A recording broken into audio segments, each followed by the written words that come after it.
Barbarians Season 2 Ending Explained. Set 1 year on from the Varus battle that occurred in Season 1, it was clear to see that tensions were still there amongst the Germanic tribe and the Romans. So much so that deals were being made on both sides in order to keep peace, but troubles still kept occurring. It was an interesting season to say the least, and with only 6 episodes it was extremely digestible. So with that, I thought I'd recap, break down, and explain all that there was to take away from Season 2 of the show. So let's get into it. Here is Barbarians Season 2 Ending Explained. Just to let you know, this video will contain spoilers. Set in the year 10 AD, we saw that despite the Battle of Varus occurring in Season 1, the Romans were still hungry to wipe the tribes off of the land and claim it for themselves. The entirety of the plot for the arc of the first season came following Ari, Thusnelda, and a group in their tribe when they ambushed some Romans and saw that they had material for tents to house several soldiers, showing that the Romans were strengthening with the eventual aim to take out the tribes. So this is what led to the whole season kicking off. I'm going to break this video down by the main character arcs in the show as to how they all finished. Ari. Ari was a character that we had the main focus on throughout the show.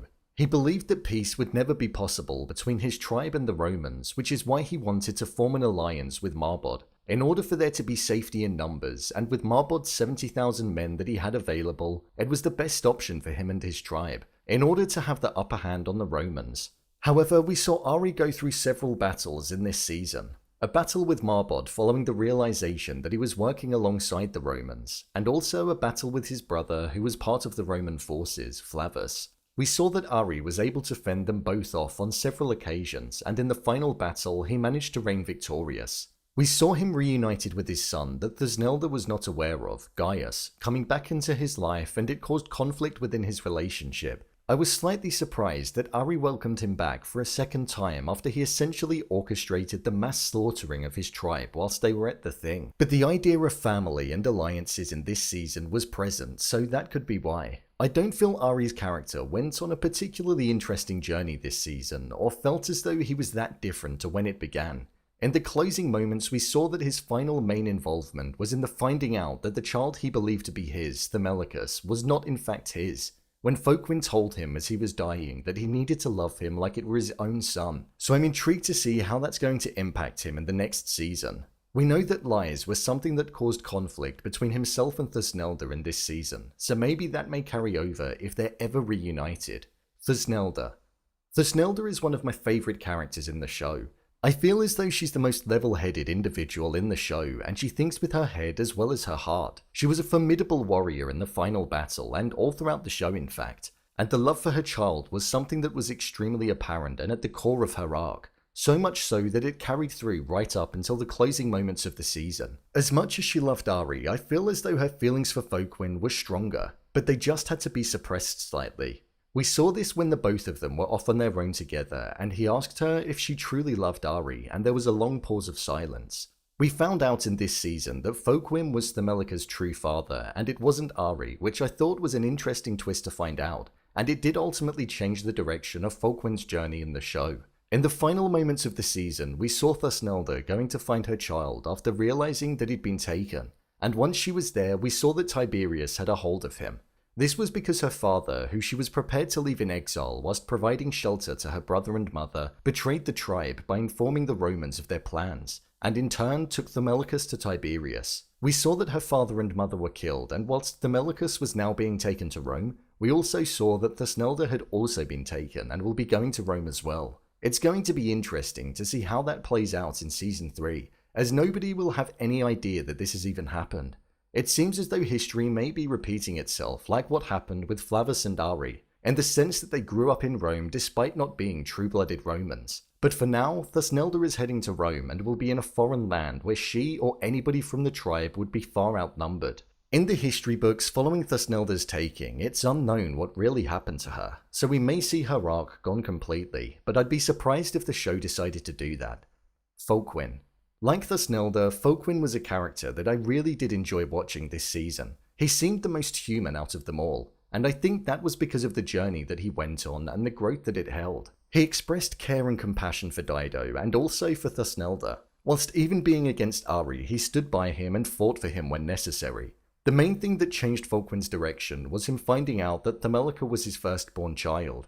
He made a promise to the gods in Season 1 that if he survived the Battle of Varus along with the safety of the people that he loved, he would sacrifice his firstborn child for that protection.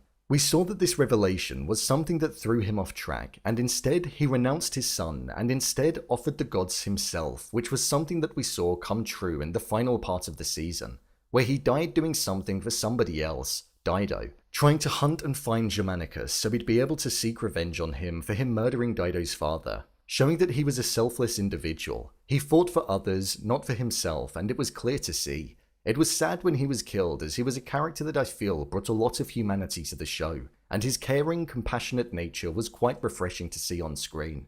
Marbod. Marbod was a character that I didn't like at the start of the season, and by the end of it, well, I still didn't like him that much, but he made the right choices at the end. I feel it was only because his inferiority was made clear.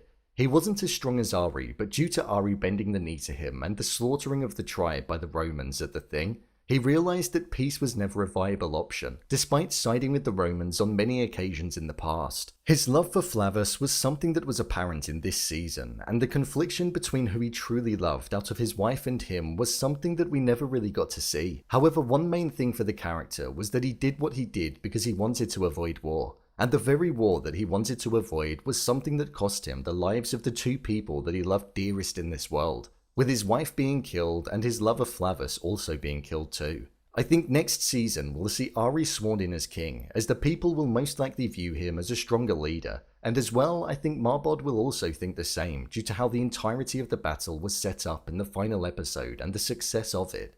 Tiberius and Germanicus.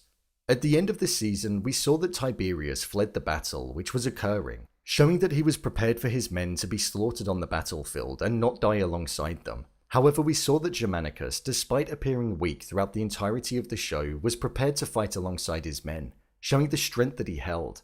In the final moments of the episode, we saw that he killed Thasnelda's mother and father following the deal that was made to provide him with Themelica, due to the fact that he didn't want to side with traitors. And then he also ordered for the taking of Thasnelda down to Rome with himself.